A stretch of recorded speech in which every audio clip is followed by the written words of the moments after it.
चीन के साथ भारत का तनाव हदें लांघ गया है। 45 साल बाद पहली बार चीनी सैनिकों के साथ झड़प में भारतीय जांबाजों की मौत हुई है।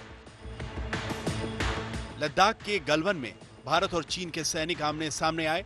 इस हिंसक झड़प में भारतीय सेना के एक कमांडिंग ऑफिसर और 2 भारतीय सैनिकों का बलिदान हुआ।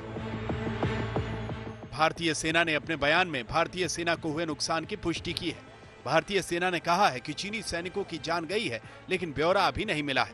लेकिन हिंसक झड़प में गोली नहीं चली है, बल्कि कटीले तार, पत्थर और डंडे वगैरह चले हैं। चीन के साथ हुई इस झड़प के बाद रक्षा मंत्री राजनाथ सिंह ने सीडीएस जनरल बिपिन रावत और तीनों सेनाओं के प्रमुखों के साथ बैठक की। जिस गलवन घाटी में हिंसक झड़प हुई, सोमवार को उसी के पेट्रोलिंग पॉइंट 14 पर सैनिकों को पीछे करने की बात हुई थी। झड़प के बाद तनाव को कम करने के लिए सैन्य स्तर पर दोनों देशों के अफसर आपस में मिले हैं। इस बीच चीन के विदेश मंत्रालय ने इस हालात के लिए भारत पर ही सवाल उठाया है। भारत सरकार अपनी फौज को हिदायत दे कि वो सरहद की मर्यादा बनाकर रखे और बॉर्डर पार करने की कोशिश ना करे। हमें उकसाने का प्रयास ना करे, कोई भी ऐसा कार्य ना करे जिससे बॉर्डर पर हालात खराब हों। चीन के साथ मौजूदा तनाव 5 मई से बना है। लद्दाख के गलवन, हॉट स्प्रिंग और पेंगोंग त्सो में दोनों ओर से सैनिक आमने सामने खड़े हैं। 1975 के बाद एलएसी पर भारतीय सैनिकों की मौत के बाद भारत में बेहद गुस्सा है। विपक्ष सरकार की चीन नीति पर सवाल उठा रहा है।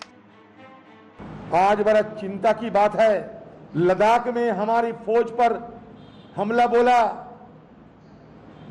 और ये नतीजा ये निकला कि हमारे कर्नल 2 जवान शहीद हो चुके हैं।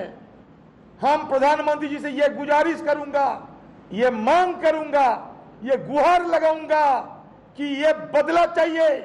हमारे फौज पे जो हमला हुए हैं इसका सही बदला चाहिए। हालांकि एलएसी के हालात पर सरकार की नजर है। सरकार ने भरोसा दिलाया है कि भारत चीन के दबाव में नहीं आएगा। मैं विपक्ष के बंधुओं को भी मैं कहना चाहता हूं, सभी नेताओं को भी मैं कहना चाहता हूं, हमारी सरकार किसी को अंधेरे में नहीं रखेगी। न भारत की संसद को अंधेरे में रखेगी, न किसी को अंधेरे में रखेगी। उचित समय पर हम इसका खुलासा करेंगे, हम ये बताएंगे। लेकिन इतनी बात मैं विश्वास के साथ कह सकता हूं कि हम अपने राष्ट्रीय स्वाभिमान, नेशनल प्राइड से किसी भी सूरत में समझौता नहीं करेंगे। ये हम आपको भरोसा दिलाते हैं, हम आपको विश्वास दिलाते हैं। दिल्ली से गीता मोहन और गौरव सावंत के साथ आज तक ब्यूरो।